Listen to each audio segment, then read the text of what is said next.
Jaime Aristides Escudero, economista. Del número. De los buenos. Te voy a dar un Aquí dato. con nosotros Los otra vez. Aristis son de Padre de la Casa. Algunos están en Higüey, pero son de Padre de la Casa. No, ese es el tronco. El tronco es de ahí, claro. Es del sur y de Yo ahí. soy de la capital, yo no soy de Puerto Plata. Sí. Entonces, qué bueno. Vamos a dedicar un día a temas genealógicos. Y además las efemérides. Un inicio de entrevista maravilloso. Sí, no. Pero bueno, vamos a hablar de economía, vamos a hablar de cosas pesadas, de cosas desagradables. A propósito lo que el gobierno ha llamado modernización fiscal, que es el consignado como pacto fiscal en la Ley de Estrategia Nacional de Desarrollo, y que llegó después de un largo aplazamiento. Buenos días, bienvenido, Jaime. Un placer, realmente buenos días. Y me gusta estar aquí porque aprendo mucho. Eso es. Esta mañana estaba escuchando lo de la creación del peso dominicano, que mencionó a Raúl Prebisch. Junto con Prebisch llegó al país también otro equipo que fue Henry Walsh y Robert Triffin. Eran dos extraordinarios economistas, profesores allá en los Estados Unidos, quienes fueron los que diseñaron el Banco Central y la política monetaria. Pero nada, vamos bueno, ya no solo es... Con sabrosura. Jaime, la reforma, yo quisiera como una mirada rápida desde arriba, y luego quisiera como ir a punto y respuesta y punto para uno tratar de entender algunas cosas. Bien, en primer lugar, se necesita la reforma. Bueno, cuando uno ve las finanzas públicas, uno se pregunta si se requiere, porque tenemos un déficit que tiene 20 años de alrededor del 3% del Producto Interno Bruto. Eso implica que la deuda sigue creciendo y tenemos ahora mismo una deuda de casi 60% del Producto Interno Bruto. Esa es una deuda importante, es una deuda significativa para un país como la República Dominicana. Hay otros países que tienen un mayor porcentaje de deuda, pero para países de economía en proceso de desarrollo como esta, se requiere un nivel de deuda menor. En consecuencia, hay que comenzar a desmontar la deuda mejorando el saldo de las finanzas públicas. El saldo de las finanzas públicas tú lo mejoras reduciendo el gasto o mejorando los ingresos. Con relación a la reducción del gasto, pues el gobierno ha tomado algunas medidas, puede tomar otras medidas, como sería achicamiento de algunas instituciones. ¿O ha anunciado algunas medidas? Sí, ha anunciado, o sea, que se aprobarían algunas medidas que son importantísimas, de reestructuración del Estado. Puede tomar otras que implica la eliminación de gasto que sea superfluo o gasto no productivo. Para eso hay técnicas para verificar en base a análisis costo-beneficio si se justifica o no, que es la misma técnica que utilizó, según mencionó el ministro de Hacienda, para evaluar si se debían eliminar o no las leyes de incentivo o exenciones. En ese sentido, cuando uno ve el lado del gasto, uno pudiera decir, mira, sí, efectivamente se van a tomar medidas para reducir el gasto. Hay otras medidas que van a implicar un aumento del gasto, porque en todos los países lo que vemos es un sesgo hacia las necesidades que la población quiere que se las satisfaga el sector público. Es decir, que el gobierno aumente su gasto. En ese sentido, vemos que hay presiones para aumentar el gasto en salud, en seguridad ciudadana, en temas que tienen que ver con transporte masivo, que son servicios que deberían ser mejorados en cantidad y calidad, de tal manera que la clase media pueda utilizarlos. Si usted se va a vivir a Europa, y aquí hay algunos que seguro conocen esa experiencia. A la izquierda tuya. A la derecha tuya. Sí. Adelante. Y ahí tú necesitas, tú pagas tus impuestos, pero tú, como miembro de clase media, recibes tu educación pública, recibes educación a todos los niveles, universitaria, primaria, etcétera, recibes tu salud, tu transporte de calidad, o sea que recibes sin lugar a dudas una devolución de lo que tú estás pagando en forma de impuestos. O sea que la clase media recibe una gran cantidad de recursos. Entonces, eso significa que hay un gran reto para que la República Dominicana pueda devolverle a la clase media esos recursos. Entonces, vámonos ahora por el lado de los ingresos.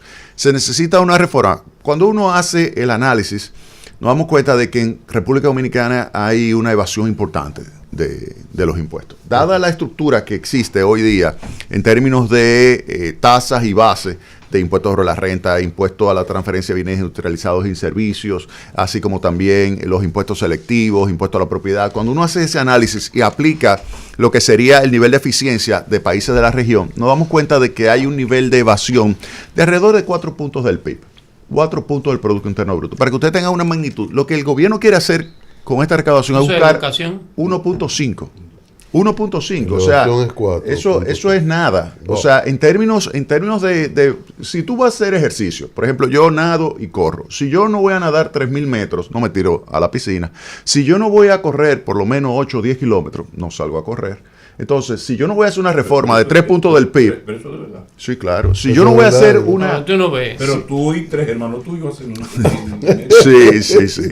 Mira, si yo no voy a buscar 3 puntos del PIB, no te hago una reforma. O sea, que el gobierno, en ese sentido, está siendo considerado en términos de la magnitud. Lo que está buscando es 1.5 del una PIB. reformitica. Exactamente, es una reforma pequeña. Si voy a crear escosor y molesta y protesta, es mejor hacerlo por 3. Exactamente. Pero el gobierno se está lanzando por 1.5. Okay. Entonces, pero ya sabemos que hay 4 que se pierden de evasión. 1.5 hay 4 que se pierden de evasión. Entonces, ¿qué dice el gobierno? Bueno, vamos a buscar cómo yo puedo identificar medidas que me permitan aumentar las recaudaciones, pero al mismo tiempo dar un golpe de segunda vuelta que me permita reducir la evasión.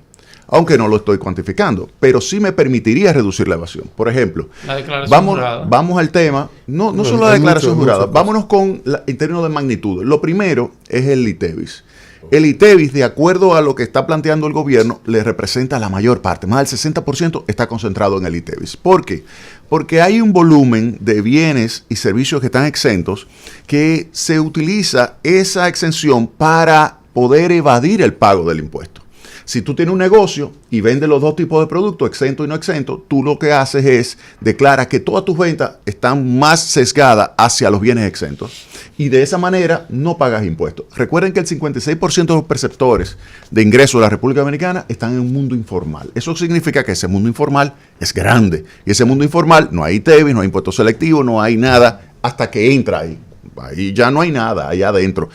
Antes de ahí, 56%, el último dato del Banco Central.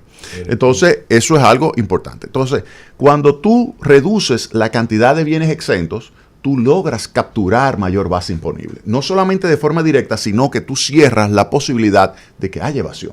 Por eso mete el IVA. Por eso le cambia el IVA. No, el IVA, oye bien, el IVA era un nombre que venía ya en 1983. En 1983, cuando se está discutiendo la introducción de ese impuesto bajo el acuerdo con el Fondo Monetario Internacional, se dijo, al igual que todos los países del mundo, es un impuesto al valor añadido o agregado, que es el nombre que viene desde Francia. En ese momento, Jorge Blanco dijo, ¿qué es lo que vamos a poner aquí? IVA, no, imposible. Con ese nombre, si ponemos eso me tumban. Entonces vamos a ponerle ITEVIS. Entonces, el ITEVIS, el impuesto de transferencia de bienes, no, porque no había servicios, y bienes industrializados, además, que no había alimentos, que fuera bienes primarios, sino que era bienes industrializados, muy específico. Y entonces se aprobó con esa tasa, el 6%, y a partir de ahí comenzó a hacerse modificaciones en esto, que ahora ya finalmente se le va a cambiar el nombre de ITEVIS a IVA. Pero dice Veloz, perdóname, dice el economista Veloz, porque te tengo que agarrar en cada momento, que el cambio de nombre no solamente implica una nomenclatura, sino que el IVA no es solamente a la que tú le sumas, a lo que le has sumado, sino que eso va cubre todos los renglones. Por lo tanto, no hay exención de ningún tipo. No, queda exento lo que se establece como exento. Siempre es así. Lo único que ahora se reduce el número de bienes exentos y se establece que son 7. 7 que falta uno. Yo creo que debe incluirse ese octavo, que sería la habichuela, para que esté exenta la bandera dominicana completa. Porque no está la habichuela. Ni está el café. Sí, no, pero ese lo pueden grabar. Eso es grave. Una sociedad con el café grabado, eso es muy grave. El valor social, político, psicológico del café para el pueblo dominicano. Tú eres afrancesado y a la France. No.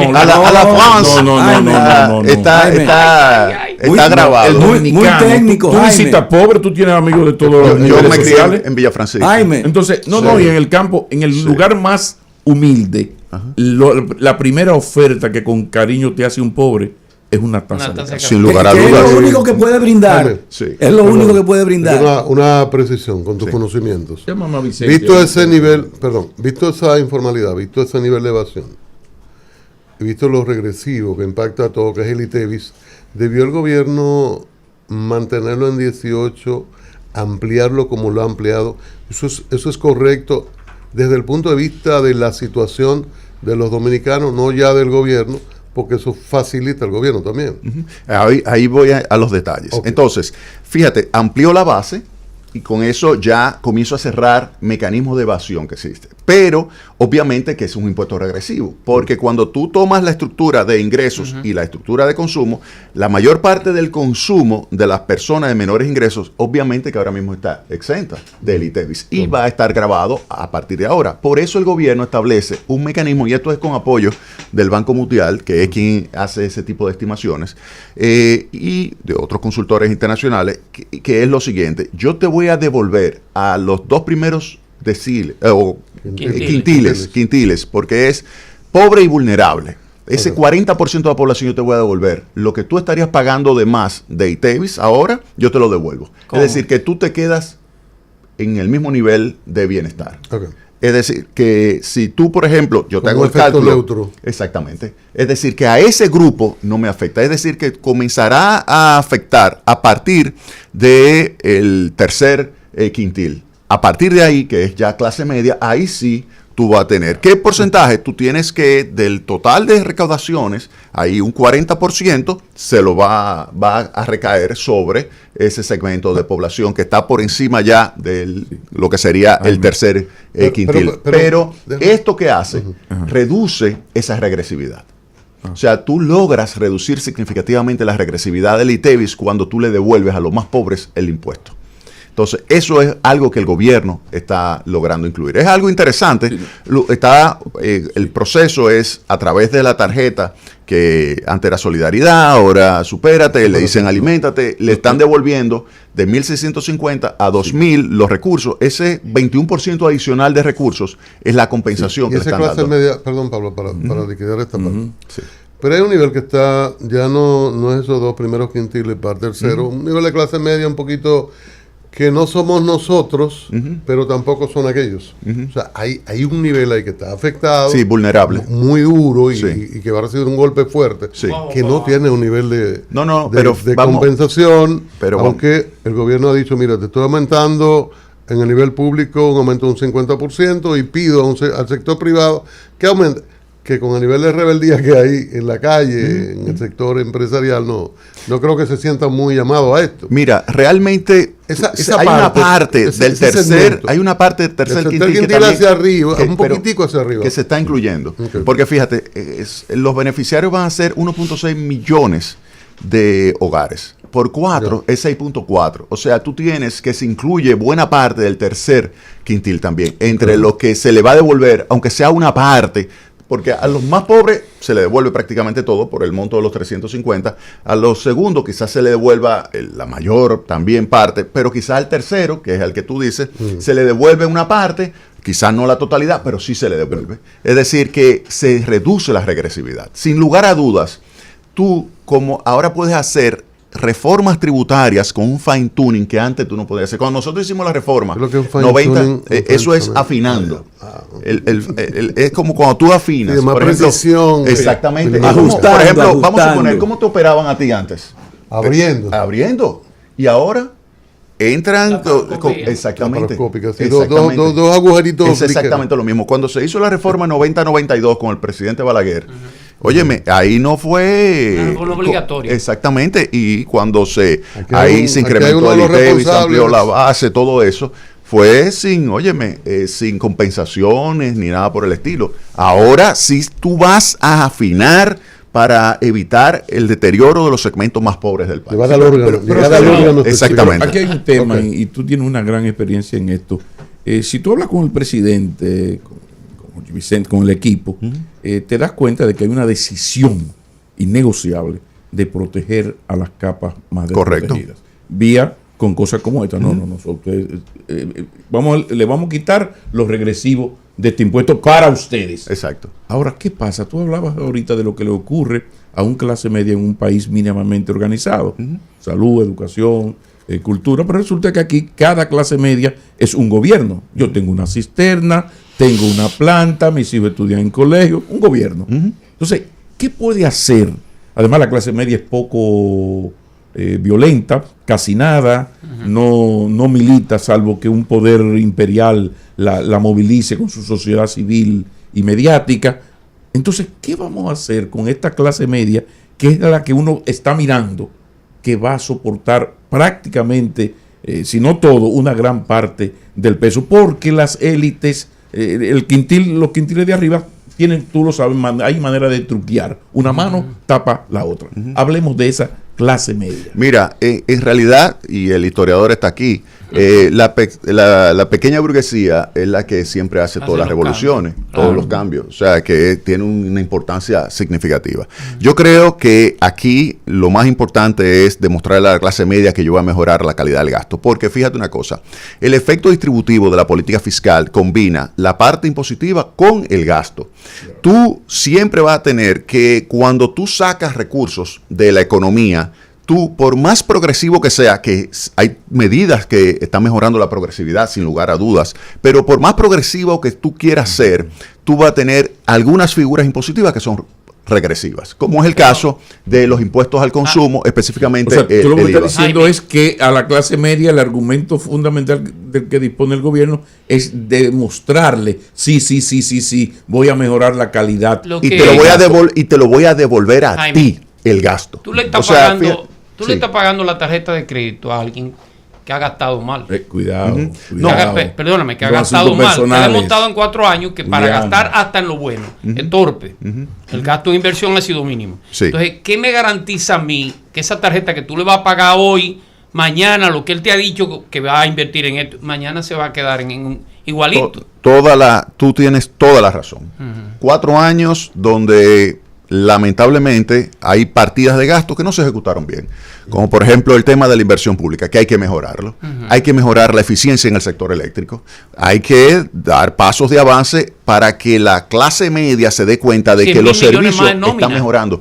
También, entonces, todo eso. ¿Cómo tú me le vas a dar más dinero y él gasta mal? Óyeme, esos son los elementos que tú tienes que poner sobre la mesa desde el punto de vista del gobierno para demostrar que efectivamente con estos recursos tú lo vas a utilizar de tal manera que se beneficie los más pobres y la clase media. Entonces, ese es un punto importantísimo. Ahora, otros elementos que hay que tomar en cuenta de la reforma. Por ejemplo, está el tema de las exenciones. Exenciones que obviamente están beneficiando a los segmentos más altos de la población en términos de ingresos. Son exenciones y beneficios impositivos que recaen fundamentalmente en grandes productores, que son aquellos que han aumentado significativamente su utilidad por años con estas leyes, y que el gobierno dice, mira, ya es tiempo de que se modifique, porque de acuerdo a un análisis costo-beneficio que el gobierno debería publicar, pero de acuerdo a ese análisis costo-beneficio, ya, por ejemplo, no se necesita Proindustria, ya no se necesita Confotur, ya no se necesita, y enumera un conjunto de leyes que le va a permitir al gobierno mejorar las recaudaciones con su eliminación. Eso recae fundamentalmente sobre el propietario del capital. Y eso llevaría a la eliminación de las instituciones también. No, sin lugar a dudas. O sea, oye bien, por eso, cuando me hablan de la reestructuración del Estado, la gente como que le tiene miedo a los funcionarios, y entonces dicen, no, pero eso no va a implicar despido. Pero ven acá, pero es que estamos hablando de que es el objetivo. Pero es lo que ocurre. O sea, de reducir el gasto. Pero Jaime, tú sabes que aquí se hacen todas esas cosas sin afectar el número de empleados. Sí. Porque todos se reubican. Sí, pero entonces el punto es que no hay forma de reducir el gasto. O sea, tú tienes que reducir el gasto de alguna manera. Lo que de papel, algunos galones de gasolina, sí, pero si tú dos tienes, camionetas. Por ejemplo, un departamento que va a hacer compras y contrataciones, por ejemplo, y tú tienes uno en cada institución y tú fusionas las dos instituciones, solo va a tener uno. Entonces, pero eso no lo cancelan. Sí, no le dan suplantación y vámonos. Pero es que ese es el punto. Tú tienes que crear las condiciones para que el sector privado, que es el 85% de la economía, absorba a esa mano de obra. ¿Completaste la respuesta de Julián? Sí. Sí, ya él dijo, él coincide conmigo. Sí, o sea, el punto clave aquí. Están pagando una tarjeta para alguien que va a volver a gastarla igual. No, espérate. Pero tú lo que tienes que mejorar la calidad del gasto. Ese es el punto. Pero, o sea, y yo creo. Gasto en tarjeta de crédito, que a veces hay gastos que no es bueno publicitar en una entrevista. Continuemos. Mira, entonces yo creo que el gobierno ahí tiene un gran reto y es demostrar que efectivamente estos recursos, 122 mil millones de pesos, se van a utilizar para poder mejorar el aporte al proceso de desarrollo económico y social de la nación, y en particular entrando a los segmentos de población, a los segmentos que son considerados grupo de menores ingresos, grupo vulnerable y clase media. Concluye, Jaime, definitivamente que en términos concretos la clase media siempre que tiene que recibir el ramalazo. No. Aquí el ramalazo lo reciben los ricos. Vamos a poner la cosa clara. Yo he oído. Sí. Óyeme bien, es la primera vez que yo veo desde Balaguer en el 92 lo que se llama, que me lo llevo completo, un sistema de beneficios impositivos. Es la primera vez, desde 1992. Yo participé la del 92, participé en la del 96, cuando Leonel llegó al poder. Esa reforma se la preparamos nosotros. La del 2000, la Hipólito Mejía, se la preparamos nosotros. Óyeme bien, en todas las reformas tributarias prácticamente hemos participado. Y yo te puedo asegurar a ti lo siguiente, cuando tú ves la descomposición, la mayor parte de esos 122 mil millones lo va a pagar los segmentos más ricos, porque son los que más consumen, son los que más ingresos tienen y son los que tú ahora mismo tienes que más se benefician con esas leyes de incentivo. Entonces son los más ricos los que van a pagar más en esta reforma tributaria. Ahora, clase media también va a pagar, pero no se puede decir que es la clase media la que más va a pagar esos 122 mil millones. Lo que pasa es que las clases poderosas siempre tienen la posibilidad del truqueo. Fíjate una cosa. Una mano tapa la otra, mientras que la clase media, la pobrecita, todo el mundo le da. No, pero oye bien. El empleado, por ejemplo. Fíjate la reacción. ¿Quién reacciona rápido ayer?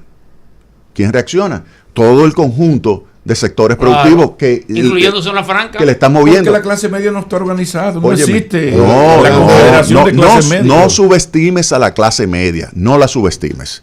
No subestimes a la clase media. La clase media va a ser afectada y no ha protestado. Óyeme, sin embargo, las élites, los sindicatos de las élites han sido sumamente eficientes. Lo que pasa que tú tienes que tener en cuenta que esto es cuando tú ves que eres una empresa que le están quitando una parte de su rentabilidad al eliminar esto.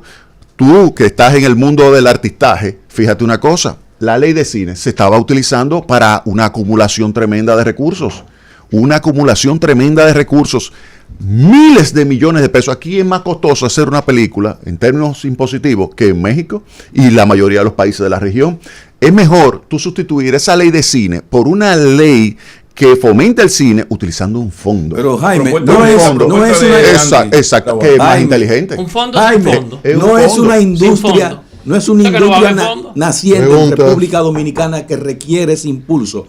México tiene demasiados años. Yo estoy totalmente de acuerdo con un fondo que apoye el desarrollo del cine dominicano. Lo que no estoy de acuerdo es que se utilice como un mecanismo de evasión impositiva.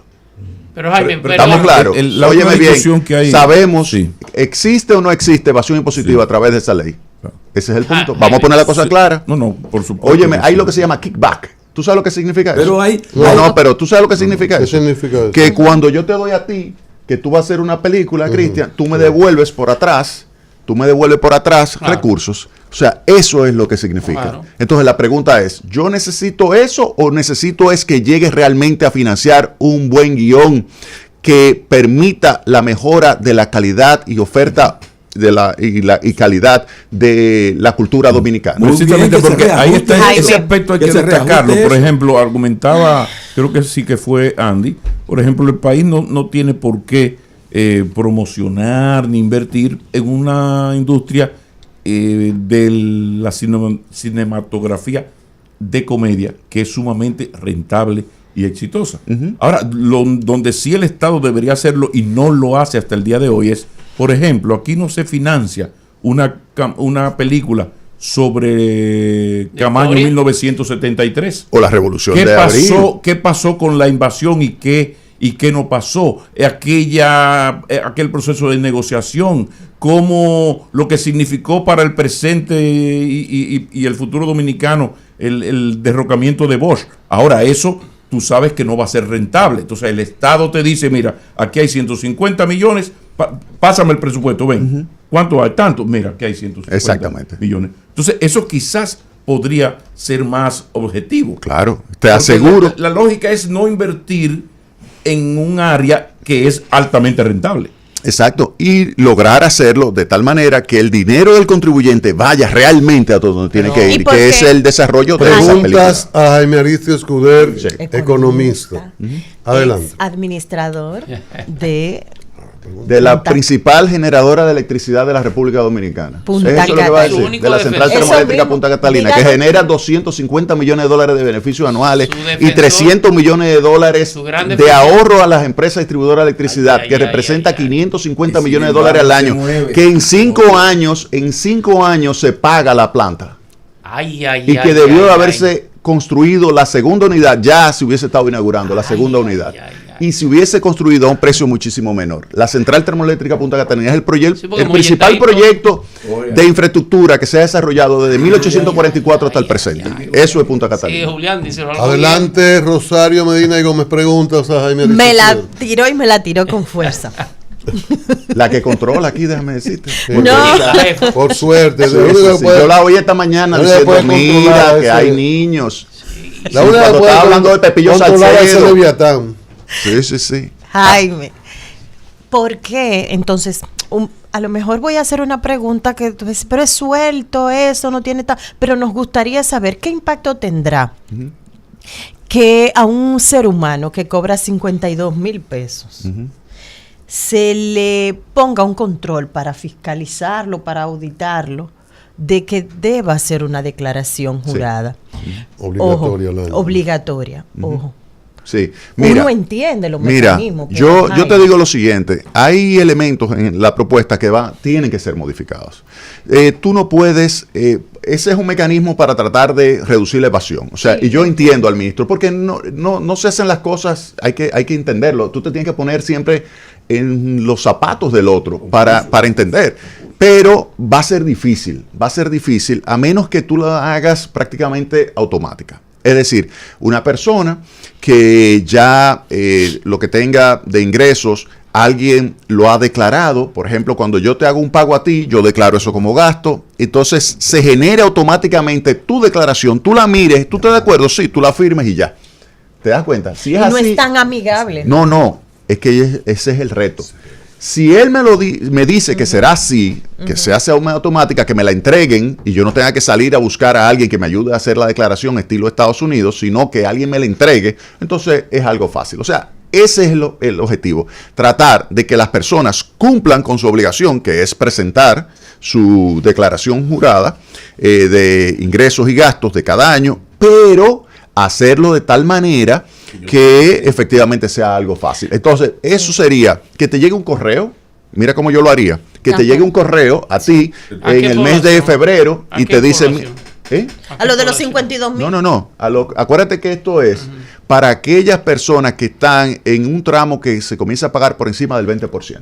Entonces, ahí tú dices, mira, me llegó esta declaración que es prehecha por parte de la Dirección General de Impuestos Internos, la miro y digo, sí, mira, aquí faltó tanto de ingreso, o no, mira, aquí me están poniendo un ingreso que en realidad no está correcto. Entonces yo puedo inmediatamente escribir y decir que esa no es mi declaración, o sí, acepto y le doy un botoncito y ya ahí murió. Ahí mismo. Esa sería la forma. Ahí mismo, Jaime. Eso es lo que yo haría, sí, digamos. Por ejemplo, no lo sabemos. ahí no mismo. Es algo que siempre se ha cuestionado. Abogados y médicos. De la administración tributaria, donde nací, a nivel corporativo. Siempre se ha condenado esto de que, por ejemplo, las personas te dan un servicio, tú das un servicio como persona física o lo que fuera, y tú te tienes que convertir en un empleado de impuesto interno para quien te retuvo, te dé la carta. Yo te voy a poner a ti en consultoría, por ejemplo, yo trabajé con 2 gente que yo tuve que soltar eso y tuve que asumir mi impuesto después que me lo quitó. Gente, tú sabes, jurídica, Eso pasa con las personas. ¿Cómo lo van a hacer? ¿Cómo alguien que gana 52,000 pesos mensuales va a poder contratar un contable? Porque tú sabes que no es amigable. Y yo también que estuve ahí. No es fácil hacerlo. Ese es el reto de la administración tributaria. Eso es la Dirección General de Impuesto Interno que tiene que hacerlo fácil. Si no, será letra muerta. Pero óyeme, no se va a hacer. Porque es que, fíjate lo siguiente. Aquí lo que hay que tratar es de simplificar. Por ejemplo, medidas que hay que modificar. Por ejemplo, yo no bajaría el RST del monto que está 9 millones de pesos, por ejemplo, a 5 millones de pesos. ¿Para qué yo voy a rebajar el RST y hacer que personas que están ahora mismo en ese régimen simplificado de tributación se vayan al otro? No lo haría. Entonces yo creo que esas son medidas que en el Congreso hay que aprovechar y modificarlas. Hay otras que también se pudieran modificar. Por ejemplo, el impuesto a la propiedad, que dice voy a bajar de 9 a 5. No, yo prefiero revalorizar, dejar esos 9, revalorizar y enfocarme principalmente de San Pedro de Macorís para allá. Es más, desde la avenida Padre Abreu en la Romana para allá. Y fiscalizar de verdad, Jaime. Fiscalizar. Y otra cosa, es probable que después de esa revalorización haya que rebajar la tasa del 1% al medio punto. Yo soy Pepe Hidalgo, Jaime, o soy el Grupo Piñeiro, o soy Bellutini, qué sé yo. Y tú me eliminas algunas exenciones que tengo que me hacen competitivo. Yo tengo un hotel en México. ¿Por qué yo tengo que invertir aquí? No, eso es el análisis. ¿Hay una posibilidad de que se ralentice el crecimiento económico? Sí, claro que sí. Sin lugar a dudas. Fíjate una cosa, tú tienes esto. Porque yo no soy patriota, a mí no me importa el dinero. Óyeme, es así, el dinero no tiene patria. Por eso lo importante es que se haya hecho el análisis costo-beneficio y se haya verificado que aun cuando tú elimines Confotur, todavía es rentable invertir aquí. Y que como se dijo, lo importante es ahora el tema del ordenamiento territorial, el medio ambiente, la seguridad ciudadana. Si me dicen que esos son los servicios que ahora están prevaleciendo, pues entonces se puede decir que en base a ese análisis costo-beneficio se podía justificar. Si no, si tú me dices no, en el análisis costo-beneficio es mejor que se mantenga eso, entonces ya es otra cosa. Pero yo espero que basado en esos análisis costo-beneficio que se hayan realizado, pues las conclusiones hayan sido correctas y adecuadas para su eliminación. Jaime, los roneros y el azúcar en otro tipo de bebidas. Sí, mira, el ron o las bebidas alcohólicas en general, pero el ron en particular. ¿Qué sucede con el ron? Eso yo lo escribí porque es lo que se llama un ejemplo de la curva de Laffer. Arthur Laffer es una persona, un economista, en los años 70, es republicano, fue luego en los años 80 ya asesor del presidente Ronald Reagan. Hay un dominicano que trabajó mucho tiempo con él, que es Víctor Canto, de San Pedro de Macorís. Qué pena que se fue Julián, pero Víctor Canto, de San Pedro de Macorís, que es graduado de la Universidad de Chicago, una gente verdaderamente extraordinaria. Pues Laffer desarrolló el concepto de curva de Laffer, que básicamente lo que dice es que la tasa impositiva, en la medida que va aumentando, aumentan las recaudaciones. Pero llega un punto que cuando sigue aumentando la tasa impositiva, comienza a bajar. Porque se destruye base imponible. Entonces, por más que tú subas la tasa, cae las recaudaciones. ¿Qué sucede? Eso significa que hay una tasa óptima, más allá de la cual ya tú comienzas a reducir tus recaudaciones. En el caso del ron, cuando tú ves el ron, te das cuenta que entre el 60 y el 65% del precio de una botellita del ron barato es impuesto. Entonces, ¿qué sucede? Que los productores regulares, los productores formales, lo que han hecho es simplemente dejar de producir ese producto. Y eso, pues, está siendo suplido, porque no es que se deja de tomar ron, sino que está siendo suplido por productores irregulares. Ahora, ¿no te llama la atención, Jaime? ¿Está bien cómo la cosa? No, entonces ahí te digo, la tasa impositiva que existe hoy día es exageradamente alta. Y lo que va a suceder con el ron, si sigue subiendo la tasa, que es en términos efectivos, que es lo que se está haciendo, se está incrementando, creo que es 16% el selectivo, el específico, y de 10 a 11% se está aumentando el ad valorem. Eso recae fundamentalmente sobre el ron o las bebidas alcohólicas con mayor contenido alcohólico, y eso reduce, sin lugar a dudas, la capacidad que va a tener el gobierno de recaudar. ¿Por qué? Porque la base imponible, que es el volumen de actividad, el volumen de ventas, se va a reducir. ¿Qué fue lo que sucedió en el año 2012? En el 12 se aplicó un fuerte incremento. Sí, pero déjame terminar. Sí. Déjame terminar. Sí. Entonces, el 2012 se aplicó una reforma tributaria que generó un aumento tan brutal de la tasa que todavía hoy día el nivel de recaudaciones como porcentaje del PIB está por debajo de lo que se recaudaba en el año 2012. Ahí va. O sea, ya hay una experiencia. Todo lo que tú acabas de explicar está en la experiencia del 12, que ocurrió así. Correcto. Y hace meses, yo lo conté aquí, hubo un almuerzo de un grupo de periodistas que nos lo explicó con lujo de detalles Magín Díaz, que además era director de impuestos. Ahora, lo que no entiendo por qué, si se maneja ese dato, que es un dato, no es una opinión ni un invento, a pesar de eso y de que la asociación Los Roneros conversaron esto con el gobierno, se insiste en algo que, como tú dices, lo que hay una sustitución. O sea, el que bebe Blue Label, tú le subes el Blue Label y lo que hace es que baja y va bajando hasta que llega al adulterado y a todo esto. Sí. Entonces, ¿por qué si hay la evidencia de que es más, lo que tú dijiste, lo voy a decir en dominicano, que es más la SAI que el chivo? Exactamente. Mira, es que yo creo que es un error. Yo creo que es un error haber insistido en aumentar más todavía la tasa efectiva de las bebidas alcohólicas, porque eso lo que va a hacer es provocar una reducción de la base imponible, un aumento de la informalidad, aun cuando el gobierno quiera batir y enfrentar el comercio ilícito. Tú vas a ver que habrá un aumento significativo de esa producción en los montes, que es donde aparecen. Yo he visto fotos donde hay destilerías metidas en el campo, metido, y eso, óyeme, y eso hacen en ese proceso de producción, no hay ningún tipo de calidad sanitaria, y obviamente eso se traduce en muertes.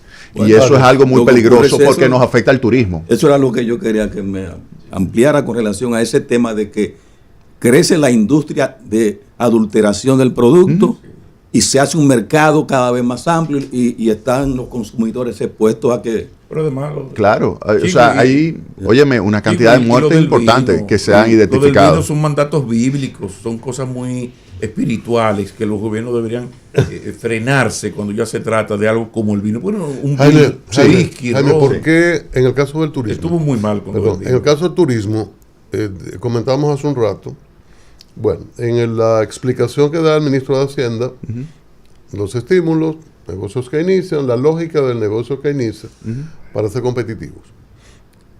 Claro, todavía hay retos muy importantes a nivel competitivo en el turismo, por México y en toda esta zona. Esa es una parte, pero la otra parte es que el gobierno y el sector privado han hecho esfuerzos importantes y anuncios importantes para el desarrollo de Pedernales, pero también Puerto Plata, el relanzamiento de Puerto Plata, incluso compromisos con importantes inversionistas del exterior, y ahí está Vin Diesel y otro en el caso de Bergantín, que es turismo cine. Entonces, ¿qué pasa con esa primera parte de los retos competitivos que perduran?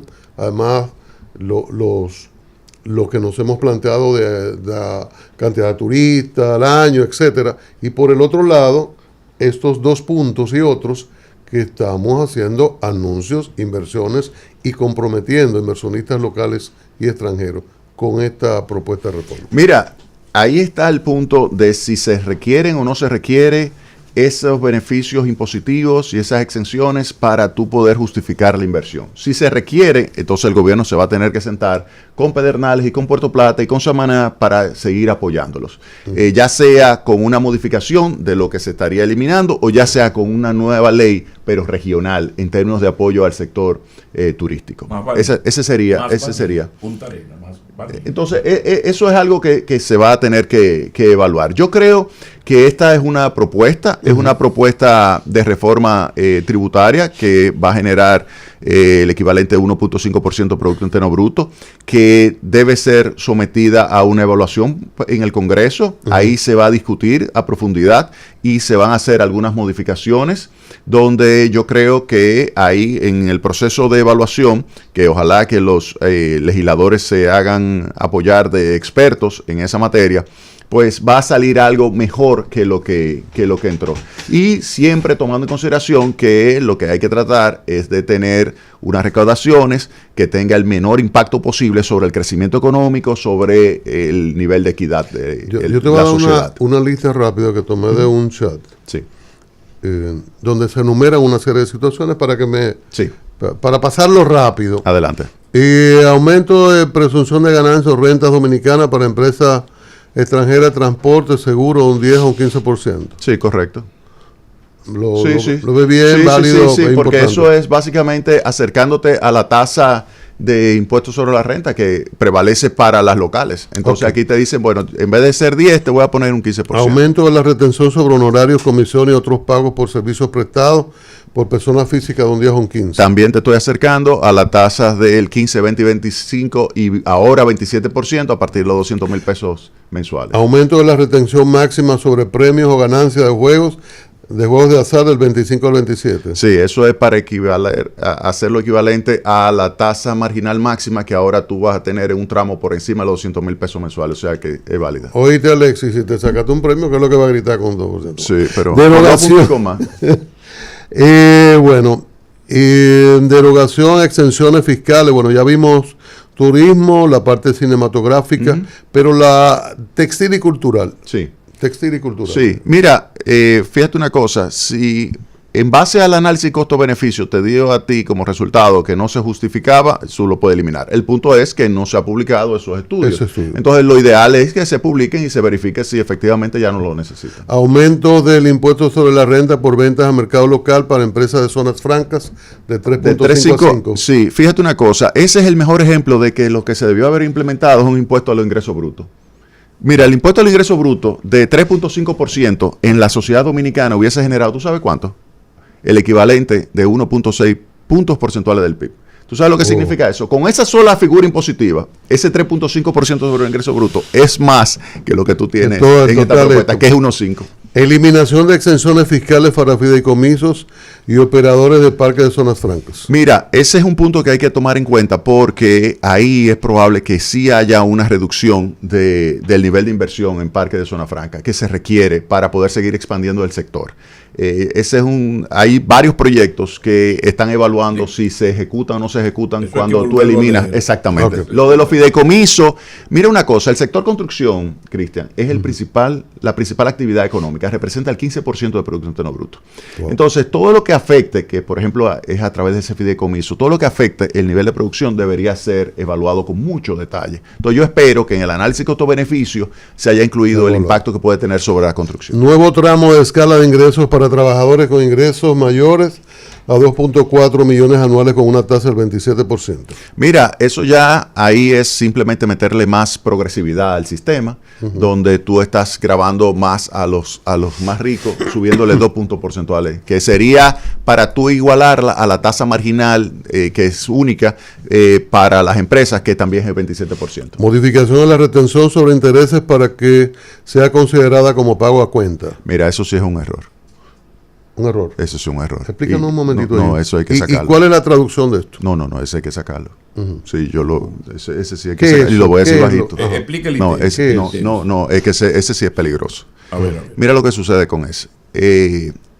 Cuando tú recibes ahora mismo que por ahorro ingresos por intereses, tú lo que estás pagando de impuestos es un 10% y es un pago definitivo. Ya ahí murió. Tú pagas el 10%. Ahora lo que te están diciendo es, eso es un pago a cuenta. Tú luego en tu declaración de impuestos, tú vas a agarrar esos ingresos y los vas a introducir. Y eso significa que va a quedar 15, 20, 25 o 27% la nueva tasa interno marginal que se aplicaría sobre los ingresos por intereses. Ahorré $1 millón. Sí. Y tuviste 10% de ingresos por intereses, que serían 100,000 pesos. Esos 100,000 pesos te pagaba de impuestos antes 10,000 pesos. Y ya. Okay. Ahora vamos a suponer que eso yo lo introduzco en tu estructura de ingresos y vamos a suponer que tú tienes niveles de ingresos por encima de 2.4 millones de pesos al año, más los 100,000 sería 2.5. Lo que se grabaría en términos marginales, esos 100,000 pesos que tú estás recibiendo de intereses, es 27%. Bueno, y eso mira, yo te voy a decir lo siguiente, eso es algo que hay que cambiar por lo siguiente. Fíjate que los títulos del Banco Central pagan impuestos sobre los ingresos que tú recibes, pagan impuestos. Pero los títulos de Hacienda no pagan impuestos. Entonces hay una brecha entre las dos tasas de interés. Si tú tienes un aumento de la tasa impositiva que se estaría grabando, se estaría colocando sobre los ingresos por intereses del Banco Central, la única forma que el Banco Central, esos títulos pudieran competir con el de Hacienda, que no paga nada, es si tú subes la tasa de interés. Pero si tú subes la tasa de interés del Banco Central, ¿qué le pasa al cuasi fiscal?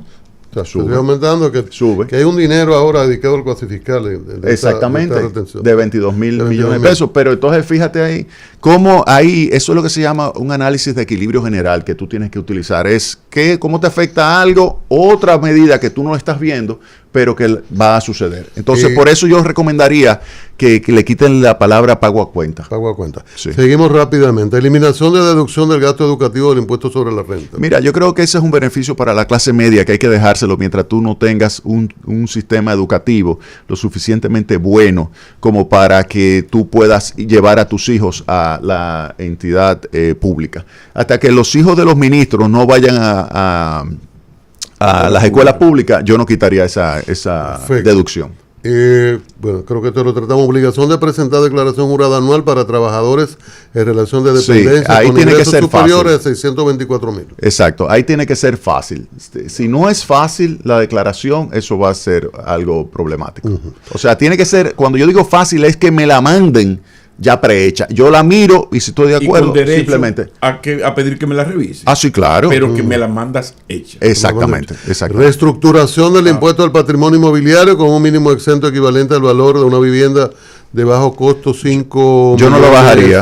Yo no bajaría de 9 a 5 o de 10 a 5, no lo bajaría, sino que aprovecho la revalorización y si la tasa es probable que haya que bajar de 1 a 0.5. Incorporación de los servicios digitales a la definición del ITEVIS. Ah, no, eso está bien.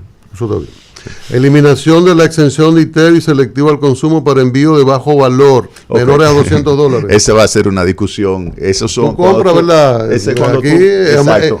A Maquini eso le va a dar la mamacita. Sí. O sea, ese es un punto ahí que siempre se ha estado discutiendo, que el comercio local siempre se ha quejado mucho, porque hay quienes van, por ejemplo, a una tienda, se miden algo y luego van y lo piden por internet y entonces te llega sin arancel y sin ITEVIS. Bueno, el ministro puso el ejemplo de Forever 21. Sí, bueno. No vino físicamente ese era de los cariños que le quedaban a la clase media. Correcto. Sí, por lo que tú le has presentado, Cristian, le da fuerza a lo que yo estaba hablando de acoso y derribo a la clase media, porque es difícil todo esto, pero además le da sustento a lo que yo advertía con esto que estamos hablando. Solo reforma fiscal.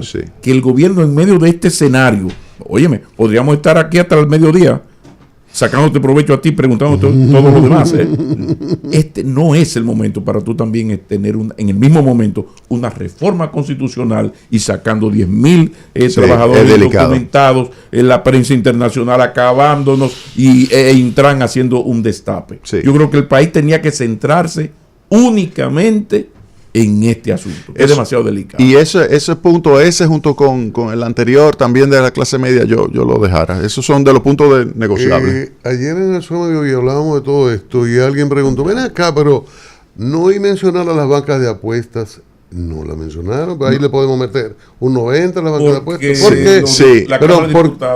qué? ¿Por qué no se mencionó? Sí, no, o sea, no. Ellas pagan su 27% sobre sus beneficios y ahora los premios sí te subieron de 25 a 27%. Pero le podemos meter 50 más, ¿no? Bueno, lo que pasa, si venden menos es mejor. Lo que pasa es que hay muchísimas ilegales también. Pero además que ilegales. Ellos controlan el Congreso. Ahí no hay nada que hacer. Bueno, ya Maquini se puso desagradable. Sí, eso fue para los Maquini. Gracias. No, un placer estar aquí. Anda para el carajo. Amarista Escobar nos ha hecho comprender mucho más detalles de la reforma y con su opinión sobre diferentes aspectos de la misma, llamada modernización fiscal. Y dijo, lo que yo no había escuchado en todo esto, que por primera vez una reforma da el ramalazo a los ricos. Eso es importante verlo. Una recomendación, Jaime Aristi, tú que eres un hombre que no se quita la ropa si no son menos de 3 kilómetros. Yo pensaba que se iba a escapar, que lo iban a considerar. O sea, menos de 3 kilómetros, yo no me quito la ropa para ponerme para nadar. No, exactamente. Y no se pone, yo lo he visto en Mirador, en pantalones cortos de franela, si no son 8 kilómetros mínimo. Exactamente. Es verdad lo de eso. Un atleta. Pero para que alguien le está buscando. Me están siempre que hay algún más oxígeno al cerebro. Como dice Pepín, sin que alguien te esté cayendo atrás. Entonces, una recomendación, me toca un hombre tan activo, la doña también, para los arreglos de la casa, en las oficinas, ¿sabes? Que siempre hay que construir, reconstruir. Ahí en la San Martín 183, próximo a la avenida Máximo Gómez, letrero grande, dice materiales industriales. Esa es la ferretería más completa, equipos, tú que cuidas mucho lo referente a la competitividad, a la competencia, certificado a nivel internacional y la mejor calidad. Si le dice que te mandamos del programa a diario, tiene una rebaja. Tú tienes cuarto, ¿verdad? Pero una rebaja nunca cae mal, ¿verdad? Óyeme, yo soy criado por una persona con sangre catalana, no se diga, judía, que eso implica realmente la necesidad de pedir rebaja. Siempre. Claro. Bueno, materiales industriales es una ferretería completa. Por cierto, el morbo hoy de las declaraciones juradas que trae el periódico Diario Libre y la sorpresa de que uno de los más ricos, al menos a mí me sorprende, el ministro de Educación Superior, Ciencia y Tecnología, Franklin Fermi. Información. Punto.